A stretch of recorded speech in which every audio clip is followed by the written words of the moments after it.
आप दोनों मिथुन रेड्डी साहब और एमएलए श्रीकांत रेड्डी साहब, ये हमारी हुकूमत जब भी आएंगे 2 मिनट में ऐसा हम जो है आपके हवाले कर देंगे बोले थे, मगर वो नहीं हुआ है आज तक।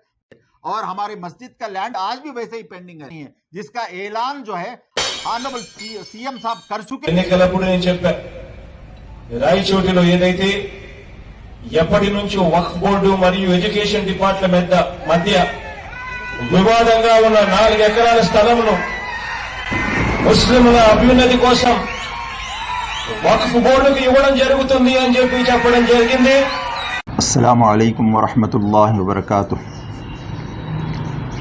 आज हमारे रायचोटी के तमाम मुसलमानों के लिए, तमाम गैर मुस्लिम भाइयों के लिए, सब के लिए एक मैं मैसेज देना चाहता हूँ।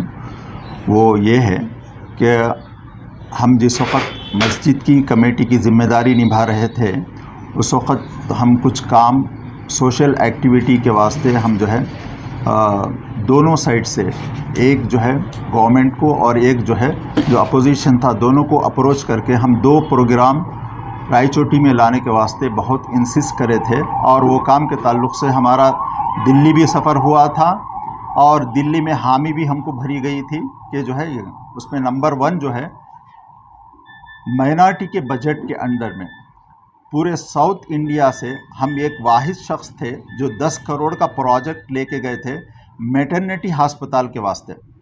मैटरनिटी हस्पताल में हमको जो है मैक्सिमम बजट जो था 10 करोड़ का था वो माइनॉरिटी केस में, तो हम उसको लेकर अप्रोच करे थे। वहाँ मुख्तार अब्बास नकवी साहब से मिले थे, जो है उस वक़्त हमारे साथ मिथुन रेड्डी साहब एमपी मौजूद थे। उनके इसमें हामी भरी गई कि इंशाअल्लाह हम ये काम टेकअप करेंगे। तो उसी कंटेस्ट में ये हमारा जो है वहाँ से लेटर करस्पॉन्ड हुआ गवर्नमेंट को, गवर्नमेंट से फिर कड़पा डिस्ट्रिक्ट को आया, कड़पा डिस्ट्रिक्ट से फिर रायचोटी को आया इन्फॉर्मेशन। आने के बाद वो ज़मीन बताने का एक ताल्लुक़ था, वो ज़मीन फिर उसके बाद वैसे ही बताई नहीं गई। फिर इलेक्शंस आ गए, कुछ ऐसे काम आ गए जिसकी वजह से वो पेंडिंग हो गया। हम उस वक़्त से लेके आज जो हुकूमत बनी है, वो हुकूमत को भी याद दिला रहे हैं कि ये काम टेकअप करके, अगर आपकी हुकूमत है तो इसका ये काम टेकअप करके आप काम कराइए, ताकि जो है जो जिनका माइनॉरिटी का हक़ है उनको हक़ मिलते हुए। यहाँ अगर माइनॉरिटी की मैटरनिटी हस्पताल वो बजट में बनती है तो irrespective of all caste religion जिसको भी है सबको फ़ायदा होता है। ये एक कौम को फ़ायदा होने का नहीं है, मगर जिनका जिस कंटेस्ट में हमारा जो मामला है पैसे लेने का गवर्नमेंट ऑफ इंडिया से, वो जो है कंटेस्ट जो है माइनॉरिटी का बजट है, वो खुसूसी बजट है। वो खुसूसी बजट में हम यहाँ जो है हमारे को वो मिलना चाहिए हमारा हक बोल के एक हम इस ताल्लुक़ से मिथुन रेड्डी साहब को भी याद दिलाएं। अब जो प्रेजेंट एमएलए हैं हमारे श्रीकांत रेड्डी साहब, उनको भी याद दिलाएं। उनको भी याद दिलाने के बाद जो है हम जो है बार बार ये 3 सालों से हम मुसलसल ये दोनों को याद दिला रहे हैं कि ताकि आप पावर में हैं, आप लोग इसको यहाँ जो है फ़ौरन लेके आइए और उसके काम करने के वास्ते हम जो है आपके साथ में हैं। हम हमेशा आपको जहाँ जिस मौके पर ज़रूरत पड़ेंगे हम वो काम करेंगे बोल के।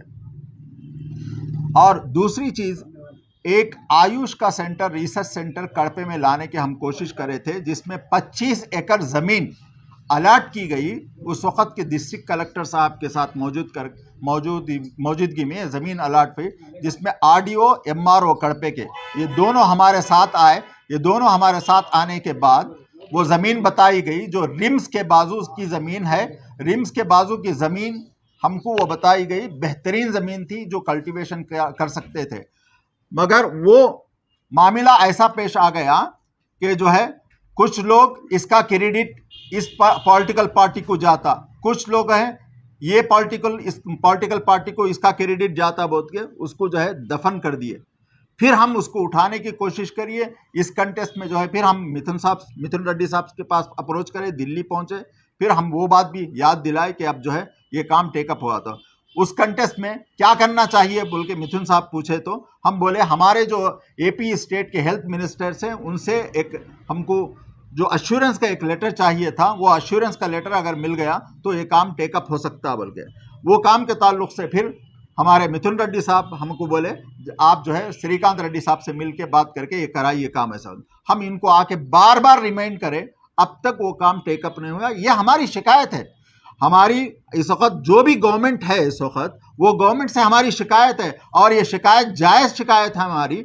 ये काम करने के वास्ते इसमें पॉलिटिकल पार्टीज अगर काम करते हैं, सोशल एक्टिविस्ट जैसे हम लोग हैं, उनको इनकरेज चाहिए। जो इनकरेजमेंट हमारी गवर्नमेंट, जो गवर्नमेंट में बैठते हैं वो लोग, वो इनकरेजमेंट करना चाहिए हमारे एक्टिविटीज़ के ऊपर, ताकि ये कौम का फ़ायदा होना बोल के। दूसरा जो है, अगर मिलजुल के काम नहीं करे तो ये काम बहुत मतलब, अब उन्होंने गवर्नमेंट में है तो गवर्नमेंट के कामों की वजह से मसरूफ़ हो सकते हैं। मसरूफ़ होने की वजह से दूसरे काम नहीं हो सकते। उसका टेकअप करने के वास्ते हमारे जैसे लोगों की ज़रूरत होती है।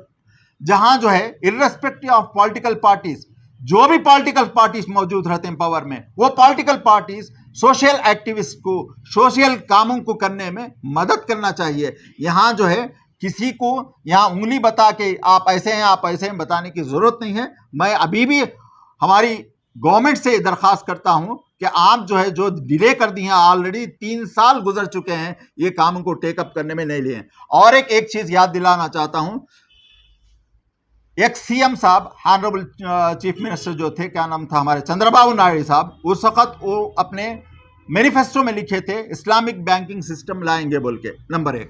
और ये हमारे अब प्रेजेंट मौजूदा ऑनरेबल सीएम साहब, वो भी अपने मैनिफेस्टो में लिखे थे कि यहाँ जो है हमको आंध्र प्रदेश में जो इस्लामिक बैंकिंग सिस्टम लाएंगे बोल के।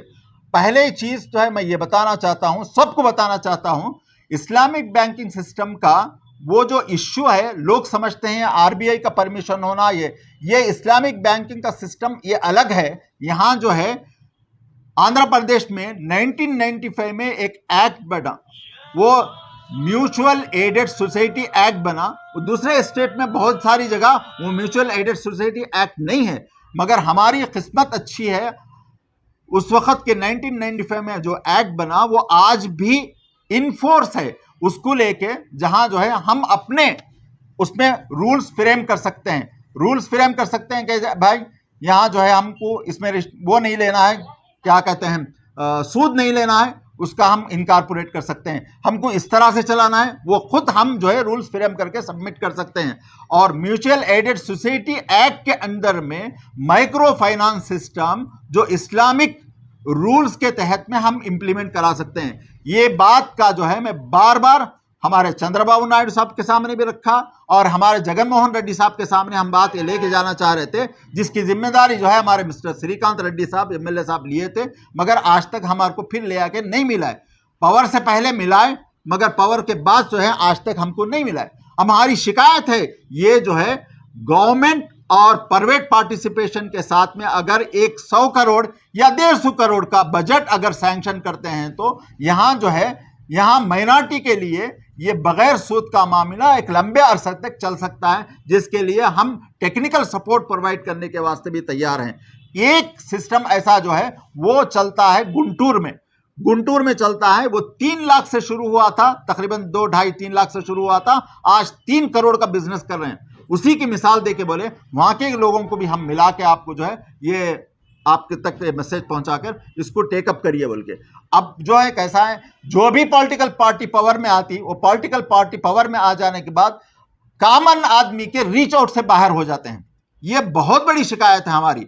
आज जितने भी पावर में बैठते हैं वो लोगों से सबसे शिकायत है, एक कॉमन आदमी रीच आउट होना बोले तो बहुत मुश्किल हो जाता है। हम सीएम को जाके हम अपना कोई दस्तावेज नहीं दे सकते हैं, सीएम के पास जाके हम बोल नहीं सकते हैं, मिल नहीं सकते हैं।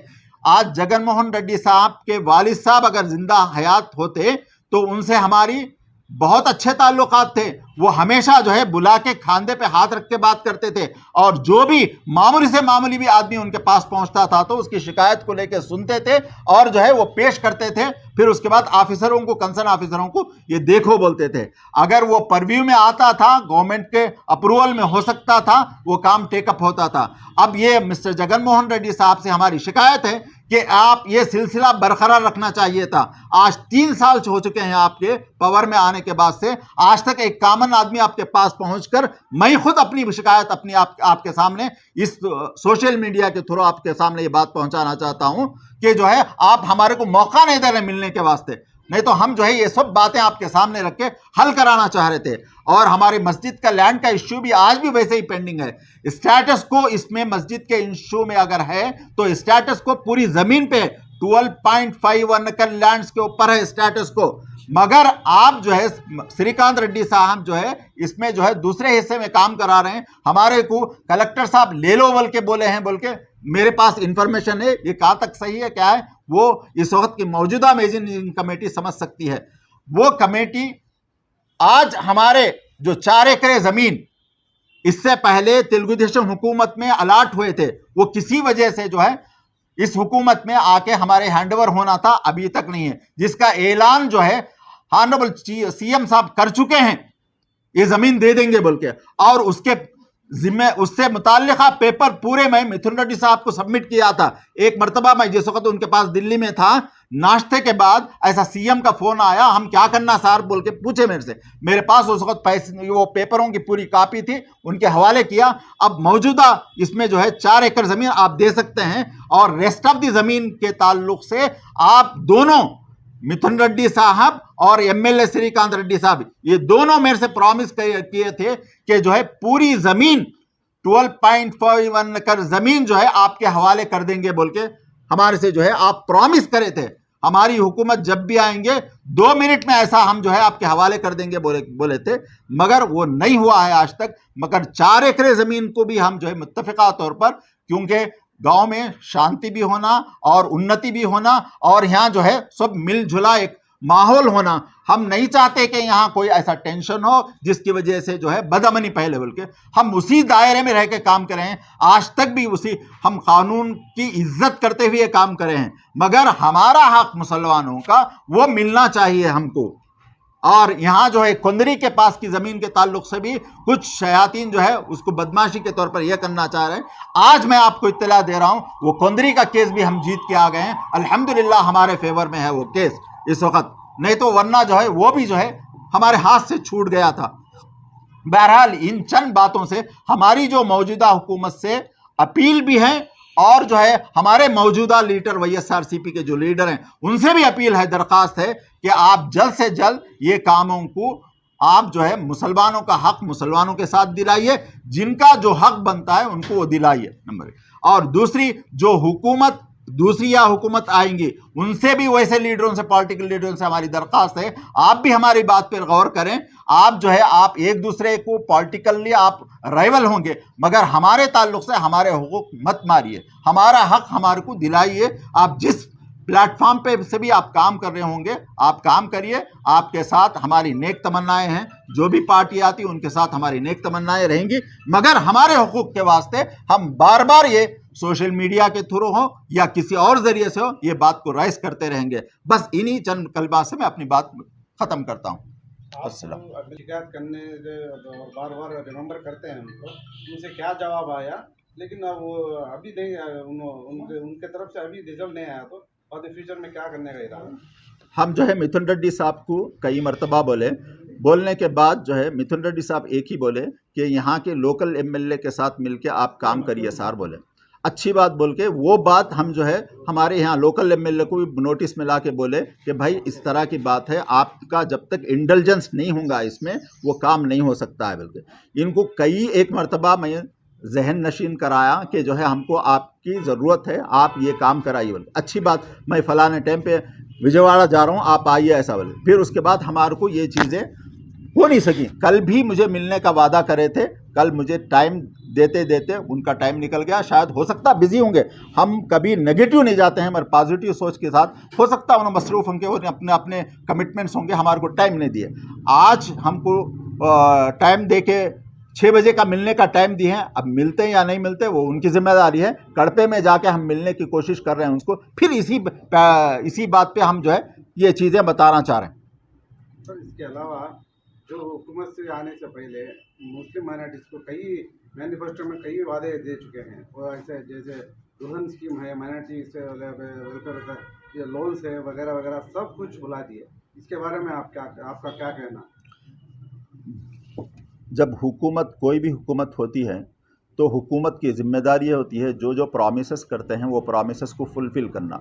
उनका ये जो है एक इथिकल एस्पेक्ट है जो इसको जो है टेकअप करके करना। अगर कोई हुकूमत वो काम करी है उसके कंटेस्ट में जो है प्रेजेंट मौजूदा हुकूमत ऐसा काम करेंगी, अगेंस्ट में काम करेंगी, तो ये अखलाक के दायरे के बाहर है, अखलाक से बिल्कुल हटी हुई चीज़ है। अनइथिकल एस्पेक्ट्स हैं जो हुकूमतें रिफाई काम करते हैं, जो जो सोशल सर्विसेज देते हैं या वेलफेयर सर्विसेज देते हैं, वेलफेयर सर्विसेज देते हैं, उस वेलफेयर स्कीम्स को और बढ़ा चढ़ा कर आप दिए तो अच्छा रहता था। जैसा कि ऐलान कर चुके हैं हमारे जगन मोहन रेड्डी साहब, हानरेबल सीएम साहब, इससे पहले ऐलान कर चुके थे कि उन्होंने 50,000 दिए तो टीडीपी हम 1 लाख रुपये देंगे, मगर आज तक उसका कोई जो है प्रैक्टिकल लाइफ में, प्रैक्टिकल इसमें नहीं हो रहा है। हम ये शिकायत करते हैं, आप दीजिए, आप कब देंगे? 3 साल आपकी हुकूमत अब तक ख़त्म होने का दौर आ चुका है, अब फिर नेक्स्ट इलेक्शन होने वाले हैं, तो उसमें आन करीब में आके ऐलानात कर दिए मगर प्रैक्टिकल लाइफ में कोई काम नहीं होता है, तो ये बहुत ही अफसोस की बात है।